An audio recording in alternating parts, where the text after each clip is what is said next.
this thing rules. Absolutely awesome.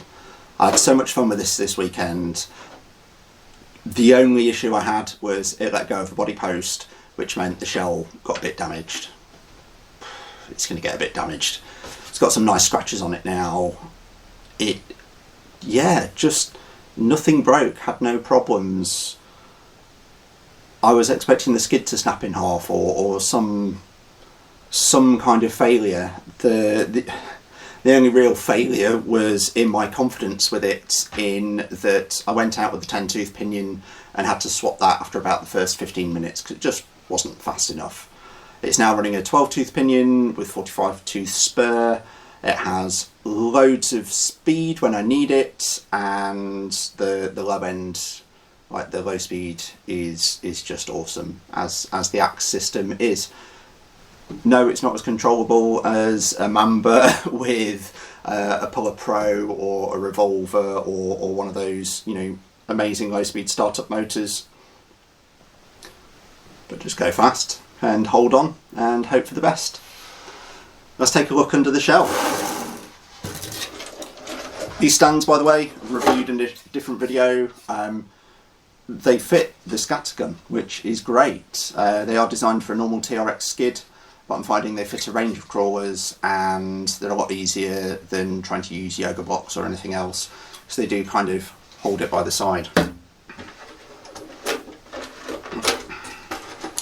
So after this weekend, I trimmed the shell quite significantly because it was just rubbing. The shell's probably designed to sit quite high or not have a 4.75 4.8 tyre that's like quite gnarly.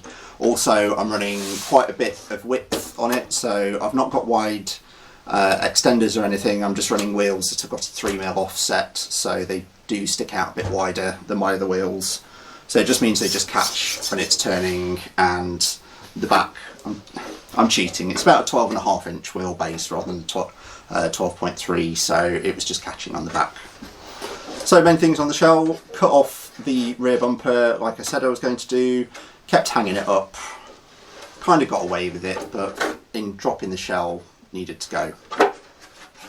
The front has had a complete chop, so gone round the wheel wells, taken most of the arch, in fact taken all of the arch out on the front, left a little bit on the back, gone right in and taken some off the bumper to just allow the wheels to do their thing, but it's still got most of its headlights. It's still looks like a weird sort of pug-like thing, you know, it's the modern power wagon with a silly paint job that came in quite handy when we lost a few members of the group and all I had to do was scoot down the trail with my crawler and suddenly they knew where we were. If we'd done that with everyone else's trucks that were like grey or green, I think we would have been a bit stuck.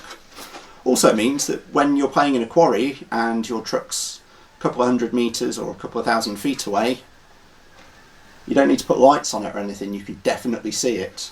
So that was good. The only downside is in really bright sun, it can give you a bit of a headache while you're trying to crawl over stuff. But I live in the UK, so how much bright sun am I going to get over the next few months? And if this lasts all the way through the winter, I'll be amazed. It's mucky because it's covered in dust. I'm going to use it again. I only really wash it down when it's wet mud or anything that's going to cause rust or real problems. A bit of dust, it's going to live like this most of the time, much to a lot of people's horror. Right, the chassis. Before I went out this weekend, I had a mild panic that the whole truck was a bit too heavy. So it went on a diet. It went from 3.5 kilos to 3.1 kilos by taking off the weighted wheels, taking off the brass front servo mount and just going back with the normal one, and then just tweaking some of the stuff that I had on the front. Yeah, and that made a huge difference. The anti-squat on the rear that I've got out of the skid, so I'm running the brazing scale all-time low skid. Loads of people on the sort of fan pages that I'm on for the Scattergun said that theirs snapped in half and they had all kinds of issues.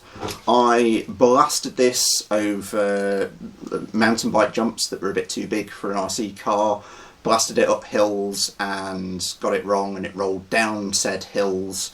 It bounced around, it crashed about, it had about as much abuse as I've given any other truck, apart from when I smashed one up going down 100 metres of rocky cliff, and it held up, and it was great. And the crazy anti-squat that I've got out of the back will just get even better, because what I've done is slightly shortened the links, because it was getting to about 12.6, 12.7 in wheelbase. So I've shortened it down to what I think is 13.3, probably though, because it sits really low and the suspension bows out slightly, it's probably most times being about a 12.5 wheelbase. That making the rear end shorter makes the angle of the anti-squat even bigger, so I should get even more anti-squat. But there were times I was going up stuff and I was just pulling on the throttle, and instead of flipping back, it was just kind of hopping forwards and then just going over stuff. It took a bit of like mental adjustment, because there were a few times where I didn't hit stuff with enough acceleration or with enough constant acceleration, and it would kind of go up near to the top and then flip back, because as you lose the acceleration, you lose that anti-squat property. Sort of gently accelerating and keeping the acceleration going all the way up the thing I'm trying to get over, there was very little I couldn't get up, and anything I couldn't get up, I don't think anyone else actually got to the top of or got there. So it was running at the front of the pack without much effort for pretty much the whole day, and that's not me trying to brag. That was this thing doing what I kind of set it up to do. The change to the Proline big bore shocks at the back made a huge difference as well, because the back had less of that kind of axle tramp. It would just bite in and go, which again was awesome. Now that makes it sound like I crawl like a nutcase and just blast up stuff, but the place we went to was lots of long up hills that were generally quite steep but not very technical, and you kind of went up sort of about 10 or 15 metres, then did like a few little technical sections, and then shot up again, and so there was a lot of fast dynamic climbing, fast dynamic moves to get over things.